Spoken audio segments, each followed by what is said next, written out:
New Mooring container terminal ইজারার সিদ্ধান্তের প্রতিবাদে আজও কর্মবিরতি পালন করছেন শ্রমিক কর্মচারীরা। ফলে স্থবিরতা দেখা দিয়েছে চট্টগ্রাম বন্দরে। শনিবারও সকাল ৮টা থেকে বিকেল ৪টা পর্যন্ত বন্ধ ছিল কন্টেইনার ও পণ্য ওঠানামা সহ বন্দরের কার্যক্রম। এমন অবস্থায় গেল রাতে বন্দর এলাকায় ১ মাস সভা সমাবেশ নিষিদ্ধ ঘোষণা করেছে কর্তৃপক্ষ। এদিকে বন্দর জাতীয়তাবাদী শ্রমিক দলের ডাকা এই কর্মসূচির নেতৃত্বে থাকা ৪ নেতাকে ঢাকার কেরানীগঞ্জের পানগাঁও নৌ টার্মিনালে বদলি করা হয়েছে।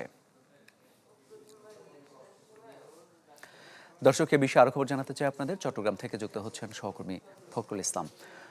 ফখরুল, এই বন্দর ইজারা দেওয়াতে কি শ্রমিকরা কোনোভাবে ক্ষতিগ্রস্ত হচ্ছেন? ঠিক কী কারণে তারা আন্দোলন চালিয়ে যাচ্ছেন?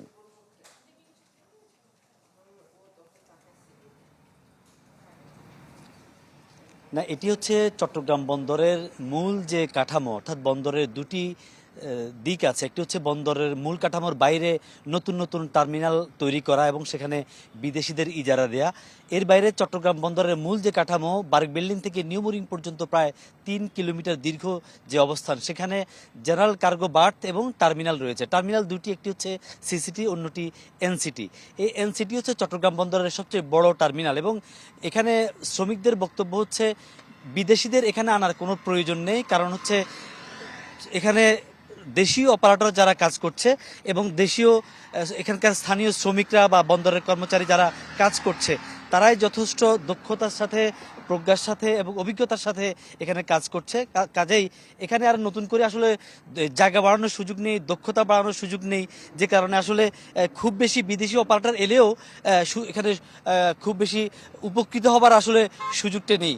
আর এছাড়া আসলে শ্রমিকরা বলছে যে আসলে তারা চাকরি হারাবে, তারা তাদের যে সুযোগ সুবিধাগুলো তারা বন্দর কর্তৃপক্ষ থেকে কাজের বিনিময়ে পায় সেগুলো তারা হারাবে। কাজে এখানে নানান আসলে স্বার্থ জড়িত, দেশের স্বার্থ জড়িত এবং নিজেদের স্বার্থ জড়িত, এইসব ইস্যুতেই শ্রমিকরা আসলে এখানে আন্দোলন করছে। এখানে যে বিষয়টি খুবই গুরুত্বপূর্ণ, এই আন্দোলনে যারা নেতৃত্ব দিচ্ছেন সেরকম ৪ জনকে আপনি বলছিলেন একটু আগে নিউজে যে তাদেরকে কেরানীগঞ্জের পানগাঁও আইসিটিতে বদলি করা হয়েছে। এটি আন্দোলনকে স্থিমিত করার জন্য বলা হচ্ছে।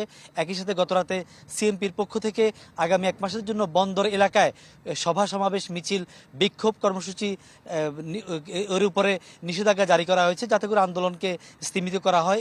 এভাবে একটি কথা বলা হচ্ছে। তো আজও আসলে বন্দর আজকে শেষ করি যে কথা বলে, গতকাল ছিল শুধু অপারেশনাল কর্মবিরতি, আজকে অপারেশনাল পাশাপাশি প্রশাসনিক কর্মবিরতিও চলছে বন্দর এলাকায়। ধন্যবাদ আপনাকে। চট্টগ্রাম বন্দর থেকে জানাচ্ছিলেন সহকর্মী ফখরুল ইসলাম।